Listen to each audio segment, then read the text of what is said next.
Virus pandemi COVID-19 bukan satu-satunya sumber penyakit yang harus diwaspadai saat ini, utamanya pada musim pancaroba. Demam berdarah dengue atau DBD pun tidak boleh luput dari berbagai upaya preventif pemerintah maupun masyarakat. Saat ini kita sedang tersambung dengan Dr. Pande Putugina, selaku Kepala Bidang Pencegahan dan Pengendalian Penyakit pada Dinas Kesehatan Kabupaten Pulang Pisau, terkait pencegahan DBD di tengah COVID-19. Baik, langsung saja Dr. Pande, terkait pencegahan DBD di tengah COVID-19, apa saja peraturan pemerintah yang sudah digalakan saat ini? Untuk Kabupaten Pulang Pisau saat ini sudah ada surat edaran dari Bapak Bupati.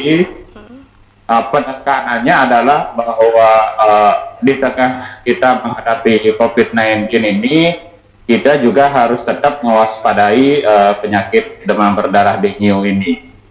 Salah satunya adalah penekanan Bapak Bupati adalah untuk Puskesmas dalam hal ini berkoordinasi dengan di bawah koordinasi Pak Camat dan dinas sektor terkait lainnya, nanti sampai ke desa dan RT RW untuk tetap melakukan edukasi gerakan pemberantasan sarang nyamuk, Mbak Tabita. Jadi sehingga nanti di tiap rumah ini ada namanya Jumantik, juru pemantau jentik. Jadi tiap anggota masyarakat di masing-masing rumah ini nanti menjadi pemantau jentik di rumahnya masing-masing, seperti itu. Baik, hingga saat ini sudah ada berapa kasus infeksi DBD yang tercatat di Kabupaten Pulang Pisau? Kemudian bagaimana trennya dibandingkan tahun kemarin? Untuk tahun ini kita dari Januari sampai awal Mei ini ada 13 kasus demam berdarah dengue dan semua sudah tertangani dengan baik. Dibandingkan tahun lalu, tahun ini jauh sangat berkurang, Mbak Tabita. Karena tahun itu dari Januari sampai periode April awal Mei seperti ini itu jumlah kasusnya 58. Kemudian turun menjadi 13. Ini kita 13 ya. Seperti itu. Jadi jauh turun, tapi tetap harus meningkatkan kewaspadaan terhadap demam berdarah dengue. Baik, Dokter Pande. Faktor apa saja yang mempengaruhi banyaknya kasus DBD ini? Untuk faktor untuk DBD ini yang paling banyak mempengaruhi adalah bagaimana upaya kita dalam menjaga kebersihan, utamanya di dalam rumah dan sekitar lingkungan kita. Karena kita tahu DBD ini sukanya dia berkembang biak nyamuknya ini adalah pada tempat-tempat yang buatan yang tidak alami, misalnya bak mandi, kemudian di tempat-tempat penampungan air yang tidak bersentuhan langsung dengan tanah juga. Jangan dilupakan pada talang air seperti itu, kemudian pada sampah-sampah yang kita buang yang kemudian ketika ada hujan itu bisa menjadi tempat genangan air yang memungkinkan nyamuknya berkembang biak. Jadi makanya kenapa pemerintah selalu meminta kita melakukan gerakan menguras, menutup, dan mendaur ulang. Untuk Kabupaten Pulang Pisau sendiri juga kita galakkan ini sampai ke desa dan sekolah-sekolah itu mendaur ulang memanfaatkan botol minuman mineral ini untuk membuat larvae trap namanya, Mbak. Jadi penjebak jentik nyamuk, sehingga nanti jumlah nyamuknya dapat berkurang. Dengan demikian dapat mengurangi kemungkinan untuk kita kena DBD seperti itu. Oke, berarti faktor terpentingnya adalah faktor lingkungan yang paling krusial yang memang harus dijaga oleh masyarakat bersama ya, Pak ya?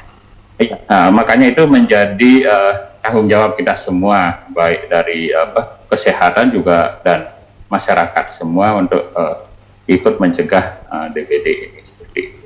Baik, Dokter Pande. Masih banyak masyarakat yang belum mengetahui secara jelas gejala awal dari DBD ini. Sehingga masyarakat juga tidak langsung memeriksakan diri meski ternyata sudah mengalami gejala awal DBD. Mungkin Dokter Pande dapat menjelaskan apa saja gejala awal dari DBD ini? Kalau untuk DBD, gejala khasnya adalah demam yang tinggi yang timbul mendadak, biasanya 2 hari, dan itu tidak menurun dengan pemberian obat penurun panas. Nah, yang penting diperhatikan sebetulnya adalah ketika hari ketiga itu biasanya demamnya menurun, di mana itu sebetulnya adalah kita perlu sangat waspada karena kemungkinan akan menjadi fase syoknya dari DBD itu, Mbak. Jadi ketika demamnya turun, kemungkinan kewaspadaan kita berkurang karena kita menganggap itu sudah sembuh, padahal itu juga ada masuk ke fase syoknya. Jadi ketika hari kedua, hari kemudian ketiganya menurun, harus diperhatikan bagaimana kondisi anak kita, apa tetap lincah, kemudian apa lemes, apa tidak mau makan. Kalau ada tanda-tanda lemes, tidak mau makan, itu harus segera ke fasilitas pelayanan kesehatan. Gitu. Berarti justru saat demamnya menurun itu adalah titik kritis dari dari yang mengidap infeksi demam berdarah ini. Justru tidak boleh lalai pada saat itu ya Pak? Ya, seperti itu. Jadi biasanya sering terjadinya di hari ketiga sampai kelima. Jadi ketika demamnya turun itu fase syoknya dari penyakit DBD ini, fase paling berbahaya. Setelah itu biasanya akan diikuti dengan fase penyembuhan. Baik. Lalu kemudian apa saja yang harus dilakukan masyarakat guna mencegah DBD ini di masa COVID-19? Yang pertama tentu karena di COVID-19 ini kita kan istilahnya itu di rumah saja, betul. Jadi bagaimana kita memanfaatkan kegiatan di rumah itu salah satunya untuk melakukan kegiatan-kegiatan pencegahan DBD. Salah satunya ya bagaimana kita menguras, menyikat bak mandi itu minimal seminggu sekali, Mbak, karena kan fase dari jentik nyamuk menjadi nyamuk dewasa itu kan sekitar 8 sampai 10 hari. Jadi kalau sebelumnya itu kita sudah bersihkan, tentu dia tidak akan bisa menjadi nyamuk dewasa seperti itu. Kemudian bagaimana juga kita membersihkan talang air, kemudian membersihkan lingkungan sekitar. Mungkin itu juga kegiatan-kegiatan positif yang bisa kita lakukan sambil kita di rumah saja. Seperti itu. Baik, jadi produktif juga saat COVID-19 ini untuk membersihkan lingkungan hingga bisa terhindar juga dari virus DBD ini ya Pak ya.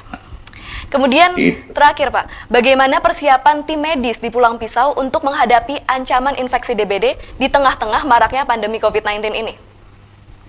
Kalau untuk kesiapan tenaga medis, kita di setiap puskesmas selalu ada, Mbak, termasuk yang puskesmas dengan rawat inap maupun puskesmas tanpa rawat inap. Kalau puskesmas tanpa rawat inap tentu tetap ada UGD-nya juga yang bisa buka 24 jam. Nah, kita juga sudah koordinasi yang bagus dengan Rumah Sakit Pulang Pisau dalam hal ini apabila memang pasiennya itu nanti memerlukan rujukan ke rumah sakit seperti itu.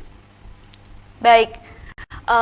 Berarti meskipun tren di tahun ini lebih menurun dibandingkan tahun kemarin, tetap saja edukasi tentang demam berdarah ini terus digalakkan kepada masyarakat, utamanya Pulang Pisau ya Pak ya? Tetap kami galakkan karena bagaimanapun kita harus tetap waspada walaupun trennya bersyukur kita sudah menurun. Baik, terima kasih Dr. Pandey atas kesediaannya terhubung dengan studio Jurnal TV serta edukasinya terkait DBD. Selamat malam Pak. Selamat malam.